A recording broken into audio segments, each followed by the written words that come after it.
everyone, for your patience, and just about to start our next session. First of all, I'm going to introduce Simon J.E. Drew. He's an Australian poet, musician, public philosopher, and co-founder of the Walled Garden Philosophical Society, a global organisation dedicated to bringing world-class philosophers together with seekers on the common path towards truth, wisdom, virtue, and the divine. Simon has been spreading Stoicism around the world since 2017. In 2021, he released his first major work of mystical poetry and prose entitled The Poet and the Sage, a journey beyond the distant hills, along with two major musical and poetic works, Paradise Suite and As Above, So Below, the Book of Prophecy. In 2022, Simon moved to Orange County, California with his wife, Jen. And in Orange County, he's managing the Tustin Music Centre, a small school with big plans. He currently teaches trumpet, singing, piano, and the didgeridoo alongside his philosophical mentoring services offered through the Walled Garden Philosophical Society. And so Simon has I've had the privilege of working with Simon for over a year now on Seneca's letters, the moral letters to Lascilius, and on our podcast, Soul Searching with Seneca. And we're going through all the letters in numerical order. We're up to letter 58, which is a great letter. But as you would know, there are 124 letters in the corpus, so we've still got a way to go. And I would invite anyone interested to join us on that journey. Today, we're actually looking at a different Seneca text, and I hope you've got a copy of the text with you. Simon, was in the too hard basket to actually have you share your screen. That was a bridge too far, considering what we've had already today. So, but we do have printed copies of the section from the Natural Questions. And these were written in the 60s CE, and they address many topics in nature, such as weather phenomena and seismic events. Now, the Stoics were interested in these matters partly because of their intense concern to understand the cosmos and its features. What exists? What is there, out there, and here? How is matter shaped and divided up? What are the causes of this? And how should we view them? Aristotle had led the way in scientific investigations, and the Stoics continue to pursue them. Above all, and this is absolutely key, learning about nature helps us live according to nature. Okay, so I'm going to read and discuss some key sections from the preface, as it's often termed, to Book 1, The Natural Questions. And so we're going to be thinking about what Stoic themes we find. Can we see echoes of other works? Is Seneca effective in sketching his purposes and ideas?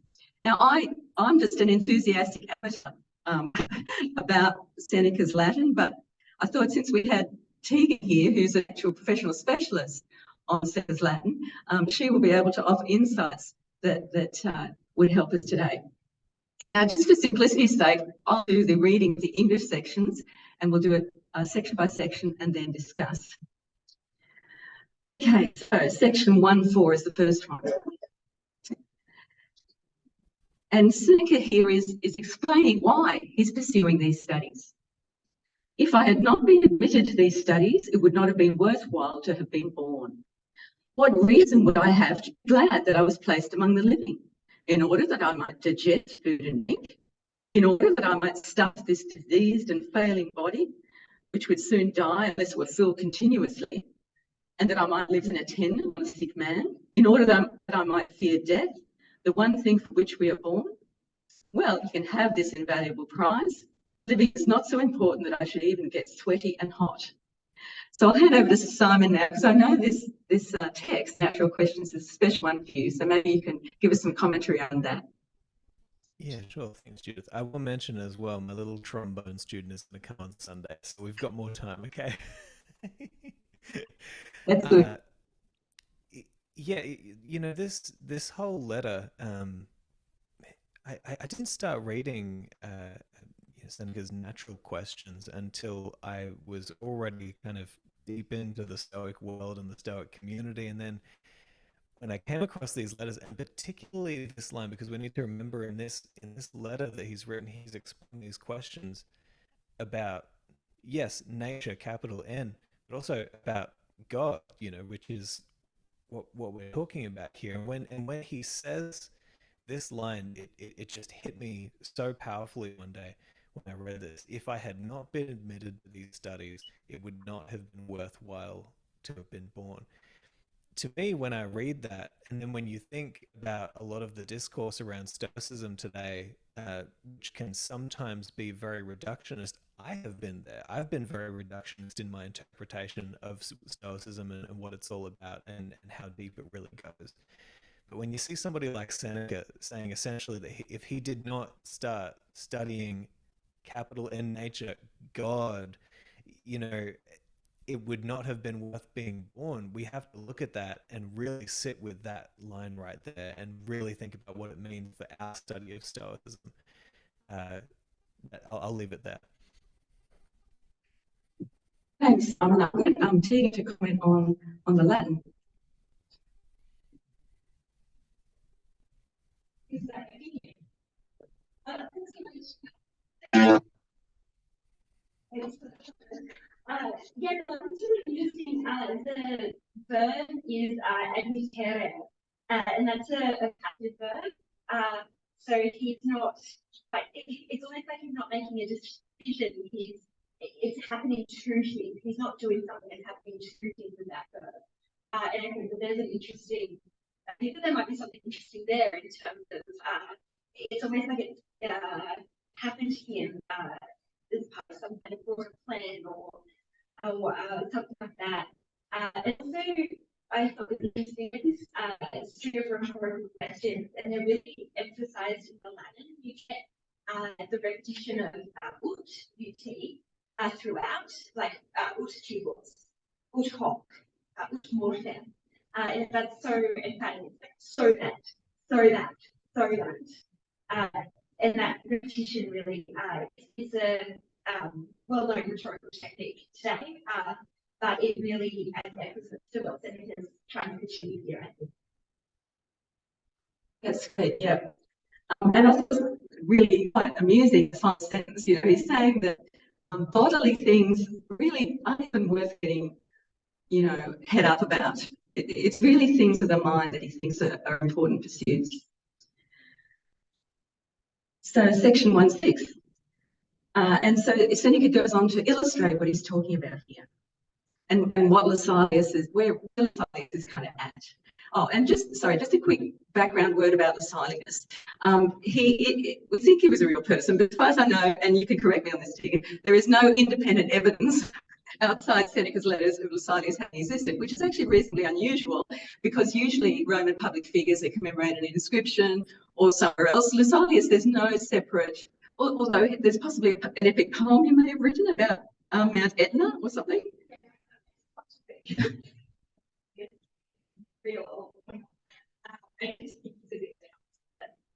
Okay, I think Simon is of the view that he may have been made up as well. Is that right? Yeah, it's more of a hunch, you know, just in reading his letters. From time to time, you just get the sense, something not quite right here. Like he's speaking in a strange way. Would he speak to a real person? And then you learn, I believe, maybe you guys can correct me on this, I did some very basic research found out that Lucilius is essentially like a little form for the name Lucius, which is Seneca's name, you know, and so it's almost like he's writing to little Seneca, you know, or little Lucius, you know. There's all kinds of strange things that go on when you start researching this topic, but I'm going to keep to my hunt. I'm going to remain in the land of instinct here. I think you're right.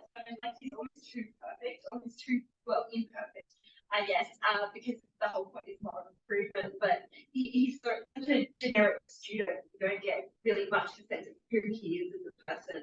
And it's almost like it doesn't really matter who he is as a person.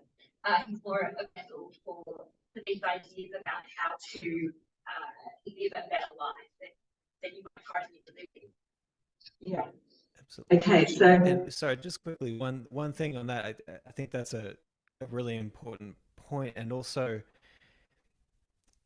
it is such a useful philosophical, or it's a useful technique for philosophical inquiry to write as if you're writing to another person or to yourself. You know, even if they don't exist, but to place somebody there and say, there's a dialogue going on here. And I certainly found that when even writing poetry and things, when there's a dialogue between two characters, because you can start playing out the arguments, and he'll often play out the arguments. Well, you might say this and you might say that, but and then he'll have his argument in return.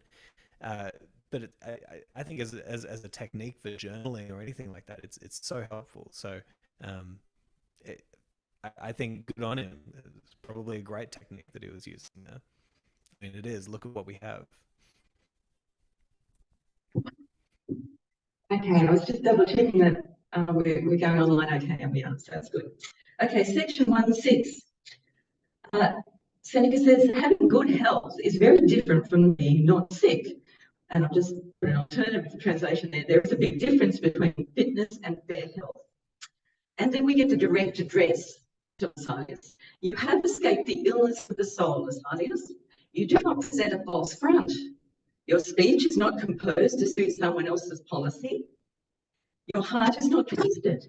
You do not have greed, which denies to itself what is taken away from everybody else. Nor extravagance. It squanders money shamefully, only in order to get it back even more shamefully. Nor ambition. It will take you to a high position only through degrading methods. As yet you have attained nothing. That's a bit pointed. And here we have a beautiful Senecan aphorism. You have escaped many ills, multe effugisti, but you have not yet escaped yourself. Te nondum. That special virtue which we seek is magnificent, not because to be free of evil is in itself so marvellous, but because it unchains the mind, prepares it for the realisation of heavenly things, and makes it worthy to enter into an association, or as I might translate it, relationship with God. So, Simon, did you have some comments on that passage? I can always comment on Seneca. Firstly, this line up the top is fantastic. Having good health is very different from being not sick. I want to read you guys actually a quote from Jiddu Krishnamurti, which Rocco Jarman, another colleague of ours, often quotes. He said, "It's a measure of health to be well adjusted to a profoundly sick society." I wonder if you read Seneca before he read that quote, but I would just pull our attention down to this last line right here. It unchains the mind, prepares for realization of heavenly things, and makes it worthy to enter into an association with God. Again, just a profoundly different story and view of Stoicism to what you might get in a lot of places today, where Stoicism has been placed in a series of cultures and a world where atheism is on the front bench, and we come at it with that kind of worldview. And I think that one of the beautiful things about this letter, and that reframing of the aim of Stoicism, or of pursuing virtue, is so necessary in the current dialogue of what Stoicism is and how it can help people. Because for those who are looking for a profound, rich spiritual experience, or an experience of coming to know God, it is here in Stoicism. There is that path to walk, and Seneca lays it out right here for us. Yeah, thanks, Simon. Tegan, do you have any comments on the Latin of that passage? Yeah, I think it's really interesting. He repeats the verb to flee. So you see on the third line in the handout, so you have escaped. And then you see it again with the rhythm that I have escaped then things. And that's a technique called recomposition, when you come back to the thing with which you've opened. And it creates a kind of feeling cycle and a connection. So I think it's interesting, that repetition of verb. And speaking of repetition, you get a few There's words really that are kept etymologically, they're from the same base root word. So you get turkey and turkeys. And then you also get Tibetan and Hindi. And I think repeating those really closely linked words helps bring out just how twisted the pages are. I think that is avoiding. Yeah, that's really important. And Seneca's really spelling it out, isn't he? The wrong paths that people can take, right? When they do fully agree with ambition, these are absolutely, we might say, fatal paths, or at least make it very difficult to also pursue virtue at the same time. Section 113, we skipped it. Oh no, 107, sorry. This is a beautiful passage. I love this. The mind possesses the full and complete benefit of its human existence only when it spurns all evil, seeks the lofty and the deep, and enters the innermost secrets of nature.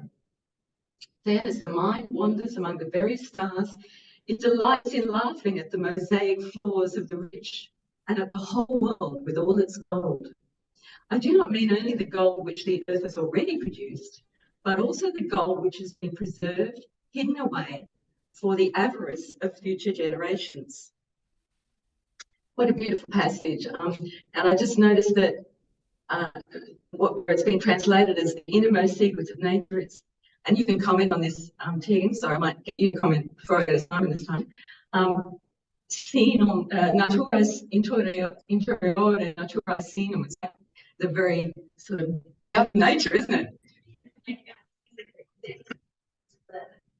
The interior, obviously, interior from. So the and sinus is fold or lap. And I don't think what the words tend to do. But it's put on this idea that it's like really deep into it's kind of penetrating right there. Because of nature. Yeah, Simon, did you want to comment on this passage? Yeah, certainly. I mean, I love how he gets us to realize that we should be expanding our view of our place even within this cosmos, but just to get the bigger picture. I mean, so much of Stoicism, we all know about the Marcus Aurelius technique of the view from above. Even though if you read this letter, it's clearly here in Seneca as well.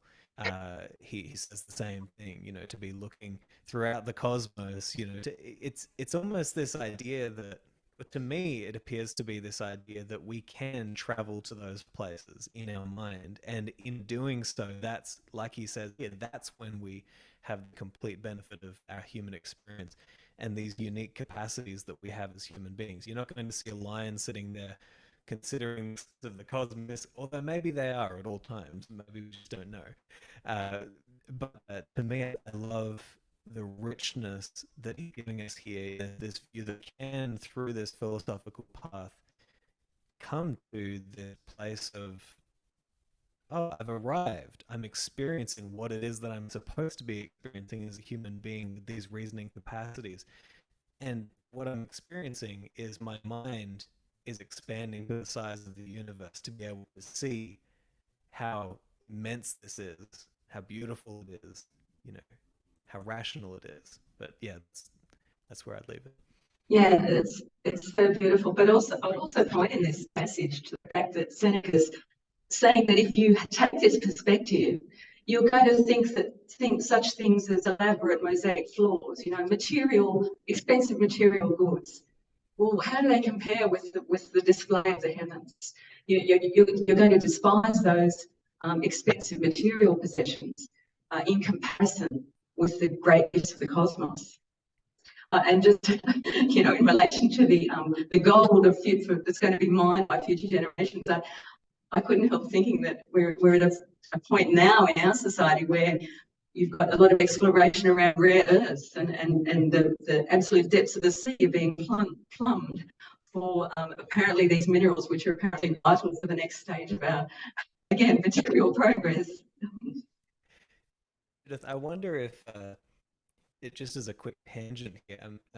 I remember once wrote a little thing. It was something like, God is the artist who all other artists seek to outdo, right? It's like, and if you think about that, I'm not sure I completely agree with Seneca here, because when I walk into a cathedral, for example, that's almost like human beings trying to do something that at least touches on the grandiosity of the cosmos, right? Like to put these incredible stained glass windows together.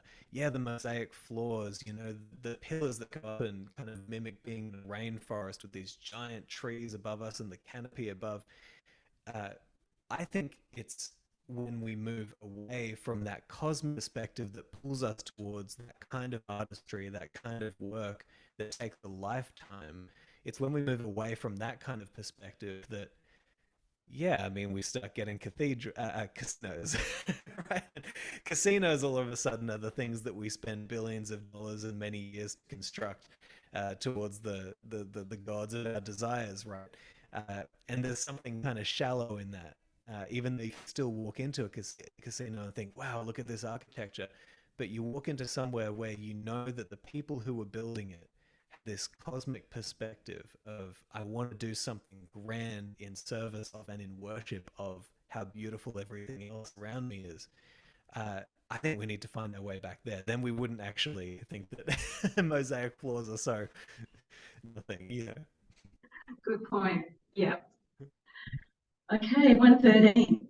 And so then, and Seneca means then, when we have this more appropriate perspective, the mind despises the limitation of its former dwelling place. After all, how great is the distance from the farther shores of Spain all the way to India? Only the space of a very few days if a good wind drives the ship. But in the heavenly region, the swiftest star, that is, he means the planet Saturn, which never stops and which maintains a constant velocity, has a journey, and we think he means the orbit around the sun. Well, actually, no, and we're around the Earth, because we think he probably had a geocentric rather than a heliocentric perspective. But yeah, I'm not an expert on that. A journey of 30 years. As it turns out, he was right. The Saturn's journey around the sun is, in fact, 30 Earth years, or get over. Here, finally, the mind learns what it has long sought. Here, it begins to know God. What is God? The mind, the universe. What is God? All that you see, all that you do not see. In short, only if he alone is all things, if he maintains his own work from within and without, is he given due credit for his magnitude. Nothing of greater magnitude than that can be contemplated. I'm actually going to go to Tegan first, because I think that the structure of that last sentence is quite complex. And yeah, I just want to see what you think about how that's translated, or whether you think there's another way we can read it. Interesting. Let's have a look. So yeah, your word there is register, your passive verb, to be returned. Then you also get potest, which is to be able. And then you get your the last word there, tempt, is your third verb. So you start with thus, so they translated that in short. Only if we alone is all things. Sorry. Yeah, no, it's a complex one. How about I leave you with that sentence while I get Simon's view on this passage? Sure, yeah. Gosh, I mean, Stoic conversion experience much? I mean, it's like it's you know, he's arriving at this place. It's when I read this and I see that he gets to this point where he says, finally the mind learns what it has sought. Here it begins to know God. I think there may be some people, I can't see everybody here, but there may be some people here with us now who have had, say, a conversion experience which you can think of just a paradigm shift. You know, I used to think like this, I used to see the world like this, I used to live like this, until this particular moment where something clicked within me and I could see something different. And all of a sudden, a completely new world, a completely new reality appeared before me. And it appeared to be far more true and real and tangible than the thing that I thought was tangible and real before. And I think that that's what Seneca is talking about, is getting to that point where you flip over, oh my gosh, I can see it. And I always think about this line where he says, you know, what is God? It's everything you see and everything you don't see. Because if you can be from this perspective, and I don't care whether you call it the Stoic God or the Christian God, whatever, it's the one totality, the God that we are all within and a part of, and looking at, like Alan Watts said, we are the universe looking at itself. If you understand that it is everything that we see and everything we do not see, then you can look out into the world and you can realize, oh my gosh, I'm staring into the substance that makes up absolutely everything. I am levitating throughout the cosmos on this grand adventure of consciousness and seeing and feeling and understanding. And that to me is oh man, we need to talk about this so much more, because it is truly healing and curative as a human being to be able to have that paradigm shift and to see what he's talking about here. And far more healing than any sort of reductionist view, I believe, of Stoicism that we could have. Anyway, I'll get off my soapbox here because I just love this letter so much. And just before I go back to Tegan on that final sentence of that passage, can we just take a moment to appreciate Greek astronomy, right? Here we are, they had, as I say, probably a geocentric rather than a heliocentric view of the cosmos, but they managed to calculate the orbit of Saturn pretty close to what was established only probably, I would say, in the 18th or 19th centuries AD. So, I mean, how amazing is that? Tegan, did you have any thoughts? Oh, glad it wasn't just me. I do have thoughts, but maybe they need to be formulated later. But what I would say again, something that in terms of the broad pattern of, I was putting out the first because that's in Latin is a starting point when we read. It's different about whether it's useful or not. But in terms of the verbs in the preface, you start off with first person verbs, which are I. So, and if I was not then, Seneca starts off by talking about himself. Then he starts talking to Silius, and that's where we get that efficacy that I pointed out before, the you. Then he starts talking about we. In 160 you get affectamus. And then, oh no, sorry, no, adjective. But then you get to the third person singular in 1:7. So what I'm trying to say is you go from I to you, and then you zoom out and get it. You get something else as the subject. And I think that the progression of the verbs kind of mirrors the way that Seneca's trying to create a connection between himself and the audience, and then to zoom out and have a look at kind of the way that the loss works. So I just think that there's something really nice there. Yeah, that's an absolutely wonderful observation. Thanks, Tegan. Okay, so 114. And here's Seneca's trying to get down to more the specifics, I guess. What then is the difference between our nature and the nature of God? In ourselves, that's humans, the better part is the mind. In God, there is no part other than the mind. He is entirely reasoned. Tortus est ratio. Nonetheless, meanwhile, a great error possesses mortals. Men believe that this universe, than which nothing is more beautiful or better ordered or more consistent in plan, is an accident, revolving by chance, and thus tossed about in lightning bolts, clouds, storms, and all the other things are kept in turmoil. Now, Simon, I know you've got a strong view about some of the ideas here. Yeah, I mean, the first thing that comes to me is I'd actually like to throw out if anybody was ever interested in exploring uh, the extent to which, say, Hermetic was an influence on Stoicism and perhaps even Seneca, I'd be very interested in that sort of exploration because even here, I mean, when he says that, yeah, that God is essentially completely mind, right? I mean, that's the first principle of Hermetic is that everything is mind. Uh, and so that maybe that's just like a side challenge. If anybody wants to explore that, please let me know. Uh, but yeah, certainly just this idea, you know, that we can even perceive that we can even perceive that we have this little part where we can kind of understand things, but then we are a small part looking out into the totality that is all mind, is all reason. This is the foundation of Stoicism. You kind of have to have this belief that everything is, well, kind of like how so many of the spiritual leaders of the past have said, all is well, right? Everything is at its core reasonable and ordered and beautiful.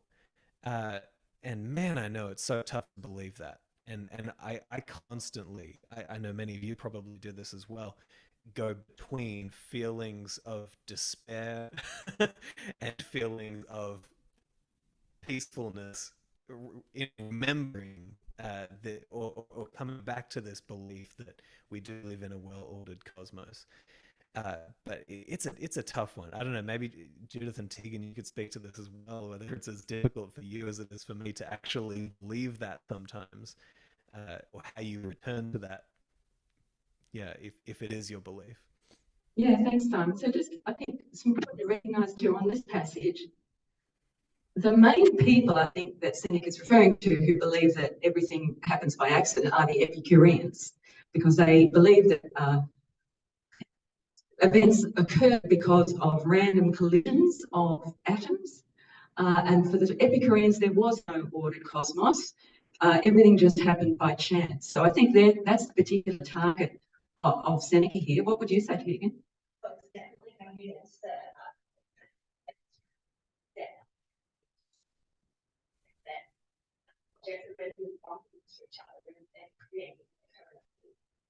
I think in terms of how I relate to it, I guess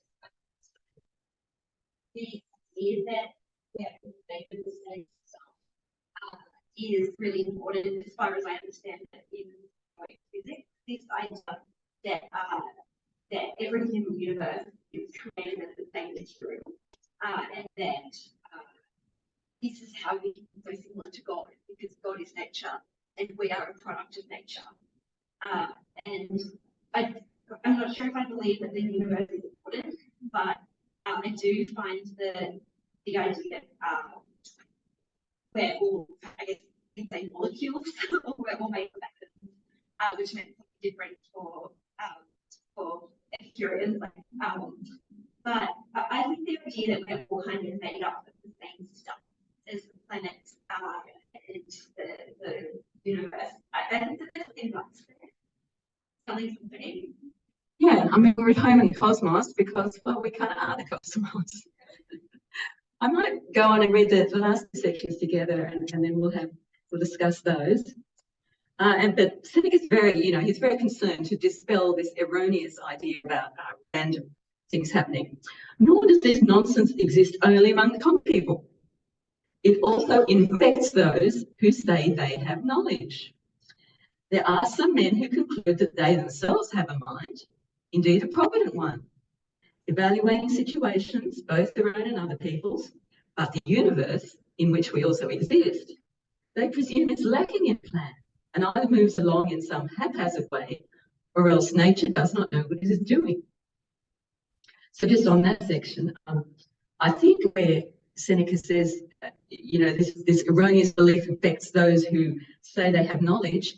If we go back to Socrates, it was a bit of a red flag with people are sure they know things or are very dogmatic about it. So I think the people who say they have knowledge and then turn around and say everything is just random, that's the red flag that Seneca's pointing to. But it's also an absolute Stoic absurdity to suggest, in his final sentence there, or nature does not know what it's doing. That's the complete absurdity, and it would have been a self-evident absurdity for Seneca's first readers. And so this final section, again, justifying the pursuit of natural science, natural knowledge, to investigate these questions, to learn about them, to brood over them. Is this not to transcend your own mortality and to be admitted to a higher plane? You say, what good will these things do you? If nothing else, certainly this. Having measured God, I will know that all else is petty. So I might get your comment first, Tegan, and then Simon, you can wrap us up. Sure. I find those rhetorical questions just effective in the Latin that they are to English. We'll come back to this second person address as well. We have Seneca up of this and his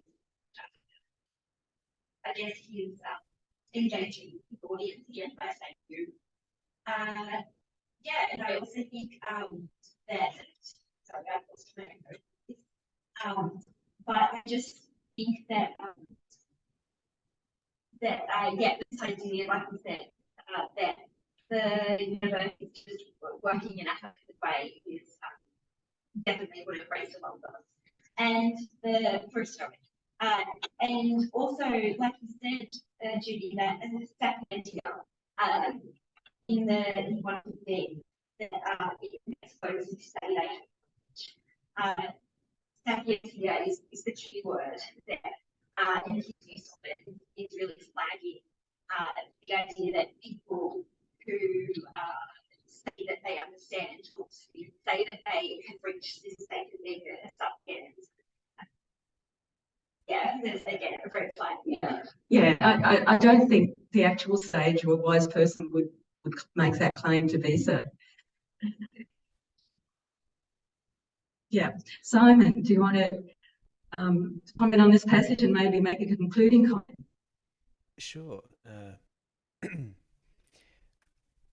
I find it quite fun and also just mind-boggling to think about the consequences of if you actually believe that we do live in a well-ordered, perfect cosmos, you know, within God.